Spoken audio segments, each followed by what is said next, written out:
kita lagi mau tur bareng komunitas Lombok Heritage and Science Society.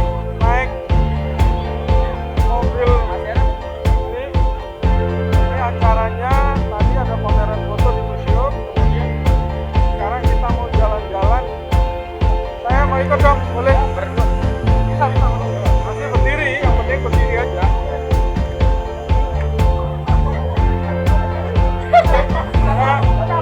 Halo ibu-ibu, adik-adik, apa kabar? Anak-anak. Adik-adik, oh adik-adik. Tuh, catat tuh. Nah, ini Mbak yang akan jadi guide-nya.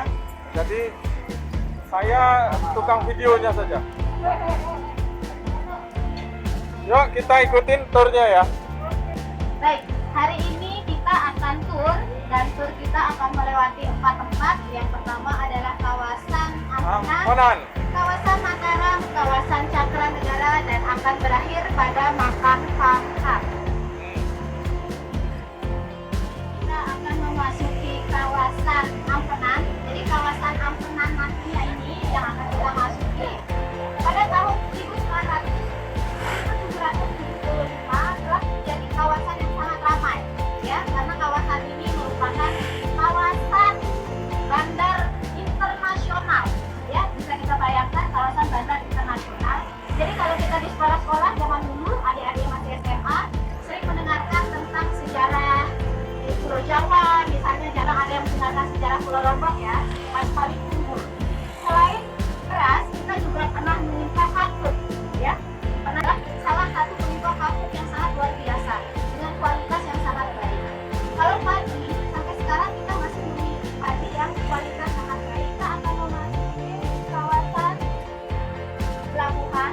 Jadi di sekitar pelabuhan ini banyak perumahan, ya, dan perumahan ini tidak main-main karena yang tinggal di perumahan itu adalah orang asing juga, ya, seperti orang Inggris, orang Portugis, orang Cina. Jadi bayangkan view rendahnya dulu bandara ke pelabuhan ini seperti apa. Jadi di sini tuh isinya orang luar negeri, ya.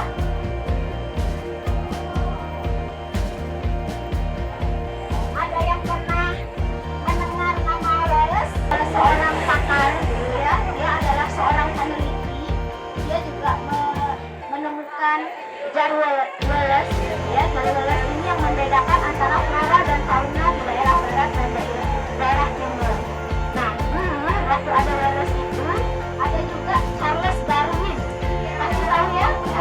Charles Darwin itu pernah ke Lombok, ya, dan membaca catatan Wallace, maka dia terinspirasi, ya, terinspirasi tentang teori Darwin. Bayangkan kita hanya membaca tentang teori Darwin, ternyata Darwinnya terinspirasi dari Lombok, ya. Begitu luar biasanya kita di Lombok. Sayangnya tidak banyak orang yang tahu tentang sejarah Lombok dan tidak banyak yang mempublish tentang sejarah Lombok. Nah, di sini dulu lokasinya, ya. Jadi sebelum adanya Lembang, di sini dulu adalah pelabuhan internasional, ya. Jadi kalau orang mau berangkat haji zaman dulu itu, ya, lewat sini.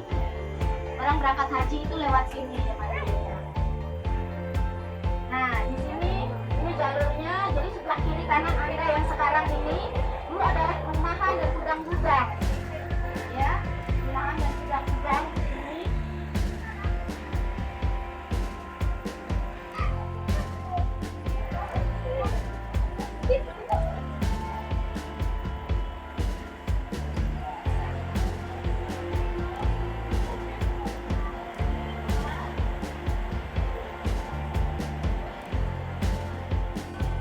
Di Ampenan ini kita akan lihat banyak sekali peninggalan.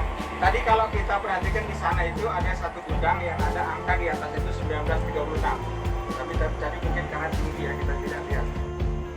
Di depan gudang yang ada tulisannya 1936 itu, kalau kita tadi ke sana pagi-pagi jam 7 jam 8, ada satu hal yang sangat menarik di situ, yaitu apa Pak?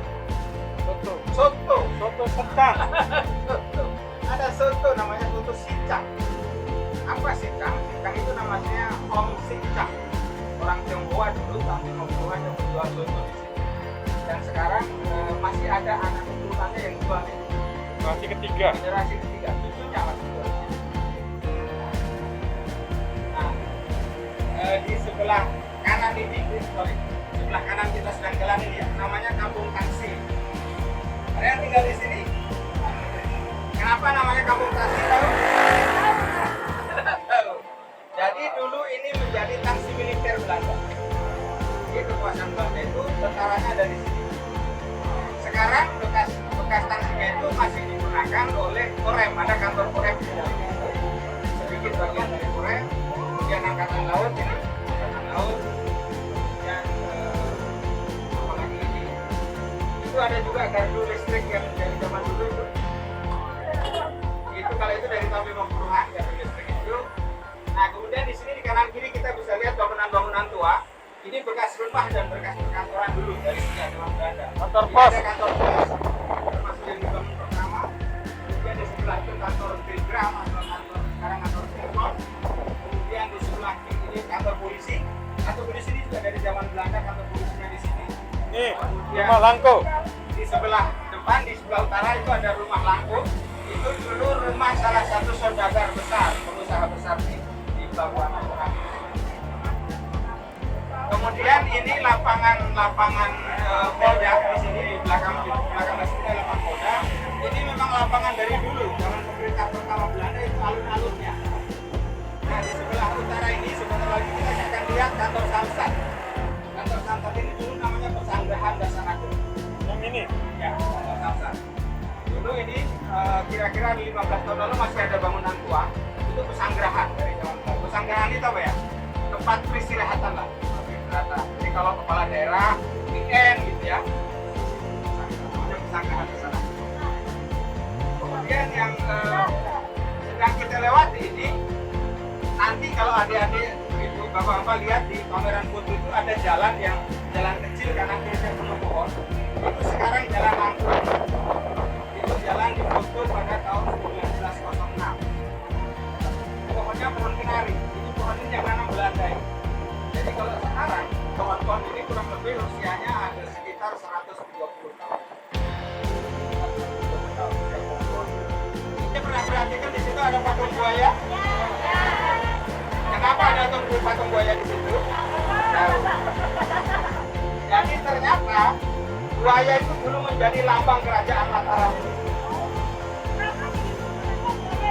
Kenapa buaya? Karena dulu sungai-sungai di Mataram ini banyak buaya. Untung sekarang kita sudah tidak ada lagi banyak ya. Katanya buaya itu hewan paling setia selama berada di air. Ya. Kalau sudah di darat beda lagi ceritanya. Sehingga kita lihat cakra ini kan bagus nih katanya nih. Teratur kan? Kotak, ya, semua, tuh, ya atur.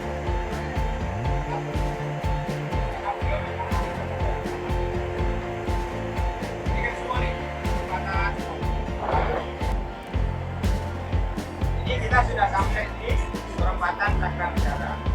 Jadi tadi yang saya sebutkan Jalanan Agung Murah, perempatan Negara. Stamplak kan? Ya, Stamplak. dulu Terminal. tahun 60-an ini di sini ada terminal. Sebelum pindah ke Swipe dan kemudian ke Kais. Nah, salah satu tonggak pembangunan Cakra Negara itu tahun 1968. Ini di sini ketulisan Cakra Negaranya ada buku Perbaharuan Kota Cakra Negara. Sudah mungkin itu sudah tidak menjadi perhatian. Kan? Nah, di sebelah timur kita ini, inilah satu blok ini yang namanya Puri Betawi. Oh, Di sinilah raja itu tinggal. Di sini. Kemudian di sebelah selatan itu ada masjid, mepet dengan Puri itu ada masjid. Itu yang bangun raja. Masjid itu. Jadi raja itu punya dua istri yang beragama Islam. Satu namanya Bibi Fatimah, satu namanya Bibi Aminah. Setelah dia punya istri itu, dia bangunkan masjid di dalam masjid.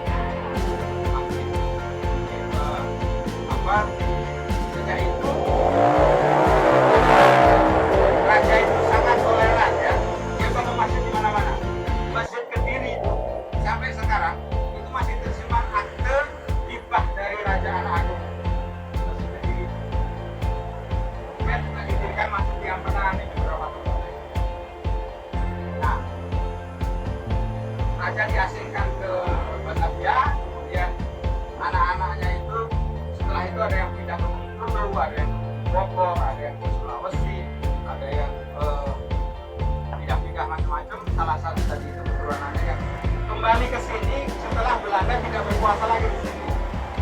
Kemudian tadi barusan kita lewat di situ ada kantor pusat bahasa. Kantor pusat bahasa itu tempoh hari kita kenal sebagai hotel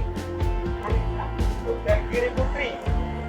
Ternyata itu hotel sejak zaman Raja Mataram itu sudah jadi hotel itu tempat raja menginapkan tamu-tamu.